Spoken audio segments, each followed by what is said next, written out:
Hello friends, my name is Marines, and no surprise here, but I got super behind on my wrap-ups even though I'm not too far off from finishing them up, and I'd like to do so now before I get into really wrapping up my entire year of 2018 reading, which I have some videos coming out for you guys on that. But first, I'd like to do these mini wrap-ups on all of the things that I read. Book number 35 was Bone Gap by Laura Ruby. It's always really strange when I start falling behind wrapping up because I feel like I've talked about this book a number of times on my channel already, even though I haven't officially wrapped it. Bone Gap is a very loose retelling of the Hades and Persephone myth that gathers other elements of Greek mythology and places it in this small town setting colored with fabulism. We follow a number of characters, but primarily Finn and his older brother Sean, and Finn witnesses Sean's girlfriend Rosa getting kidnapped, but nobody really believes that he saw what he saw. This story is definitely strange in a lot of ways, but I really loved it for the way that it talked about beauty and the expectations of beauty and how we can see people and how we can miss them. I really loved Finn as a main character. I thought he was so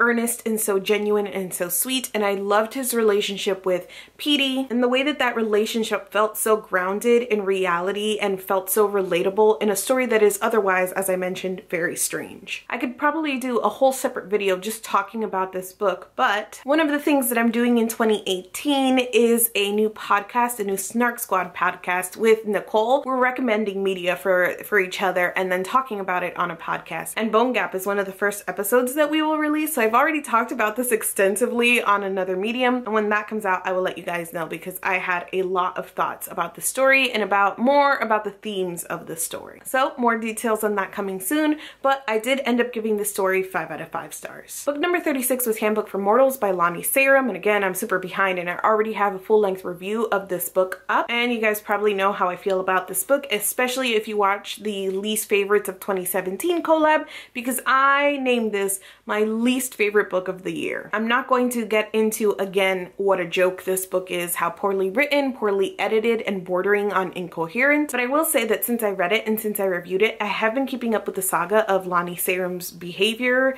and the things that she's saying online, and I really truly cannot keep up with the entitlement. To be fair, even if Lani were a really kind and honest person, her book would still suck, but I get a little bit more enjoyment out of repeatedly pointing out how crappy it was because she continues to blame the industry and the readers and Angie Thomas and whoever else because she got caught pushing her crap book that she wants to make into what I feel comfortable already calling a crap movie, even though it hasn't been made yet. I gave this book 1 out of 5 stars. Book number 37 was Binti by Nnedi Okorafor. After the tragedy that was Handbook for Mortals, I was left in kind of a funky reading mood.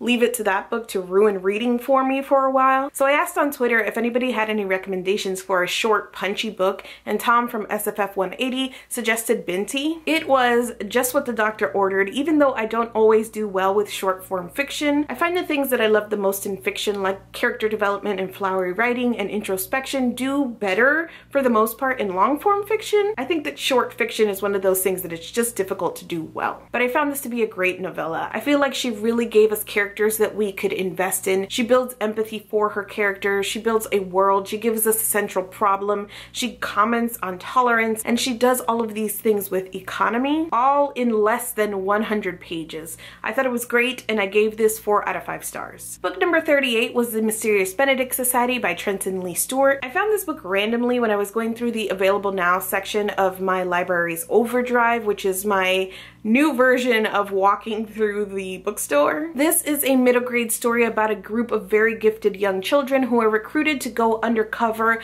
at an institute where very bad things are happening. Again, this came to me at the right moment during a time where I was feeling rather slumpy in reading because most of the reading that I was doing were law books for school. I really enjoyed this book that had a heavy theme about found families, which is something that I love. The characters grew a lot during the course of the story, but in a very overt moral of the story way, which is something that you kind of expect from middle grade fiction. There was only one character that I didn't like, but something happens at the end of the book that completely changes my mind on this character, and I think it is probably one of the strongest 180s that I've done on a character ever. I also wanted to mention that I listened to the majority of this on audiobook, and it is narrated by Delroy, who did an excellent job. He's got a Jim Dale-esque quality to his voice, I think, and it was wonderful. I ended up also giving this one 4 out of 5 stars. Book number 39 was Old Man's War by John Scalzi. This is my 3rd Scalzi book, and it's been on my radar since I read my first one, Red Shirts. I liked Red Shirts, I loved Fuzzy Nation, and I love this one as well. This book follows the story of a man named John Perry,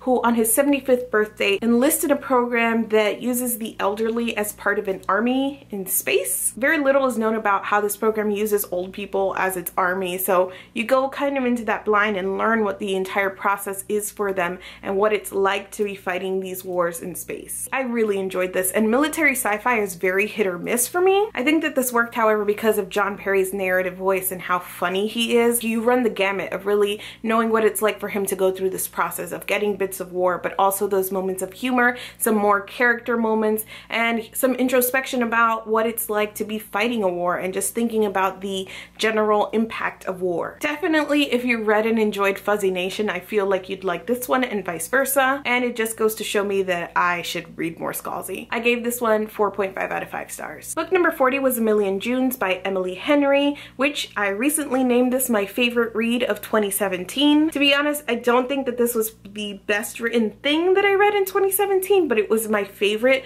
because of how emotionally involved I got into it, and it was very well written. This story follows June, and her father, before his passing, tells June to stay away from the Angert family, but then Saul Angert comes back into town and there is some attraction between them. June starts to question the feud that exists between these two families, and that leads her into picking apart the grief that she lives with daily since her father's passing. This is a book basically for me because I love fabulism and I'm a sucker for stories about grief, and this is both. And more than that, she uses the magical elements of the story to really weave emotion throughout it. Whether that's a house haunted by literal memories or grief as a glittering ghost always in the field of your vision. June is a fantastic main character, and there is a female friendship between June and Hannah that is very well featured here. They love each other, but they are on the cusp of growing up and leaving each other, and that brings with it its own kind of grief. Saul as a main love interest is wonderful, and I almost cheered on a couple of occasions when June told him to stop or to leave,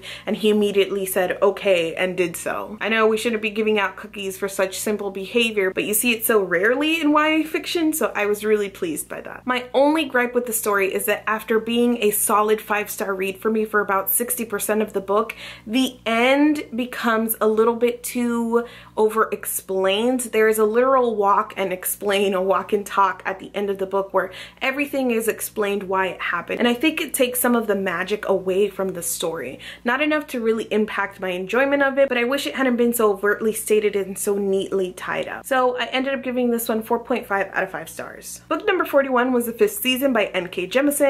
You guys, I am so late with this one and people kept telling me and I wasn't listening. I originally tried to read this book last year, but I was reading it during finals time and I couldn't. This is definitely a story that takes a lot of your attention. It's very intricate and complex. I wasn't in the right place to read it. I put it aside, and one of my friends, Wendy especially, kept telling me to please give it another try, and it wasn't until this year that I was at BookNet Fest and Tom from SFF 180 kept mentioning it on panels, so I was finally like, you know what, it's time. If you've heard any hype about this fantasy story set at the end of the world in a place that is plagued by natural disasters, that hype is well earned. What we have here is a complex world, rich writing, a story that is best described as woven together, and the kind of pacing that allows you to guess what's gonna happen next right before it actually happens, so you have that sense of satisfaction. I love the way that Jemisin led us around her world, the way she added pieces to the puzzle slowly but also sometimes subtly. It's engaging, it's high stakes, and it's laced with all of this super interesting commentary about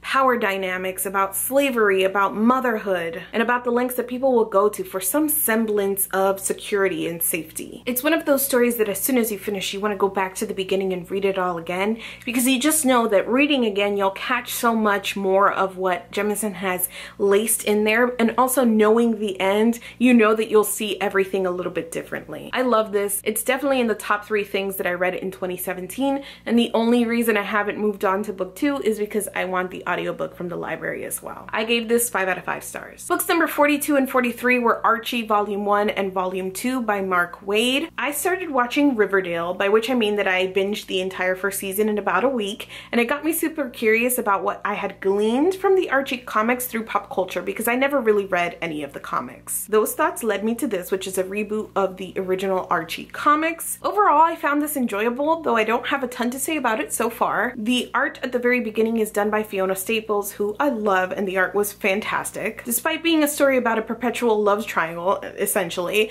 the characters were enough for me that I didn't mind that part of it. I love that this is full of diversity, and that balances out some otherwise tropey character introductions. That's it for me in this video. I will have a second video up pretty quickly, I'm hoping, with the final things that I read throughout the year, and then we can move on into those wrap-up videos that I'm planning to do for you guys. As always, if you want to chat about any of the books that I mentioned, we can talk down in the comments. Thank you so much for watching this video, and I will see you guys soon. I am solidly Team Betty.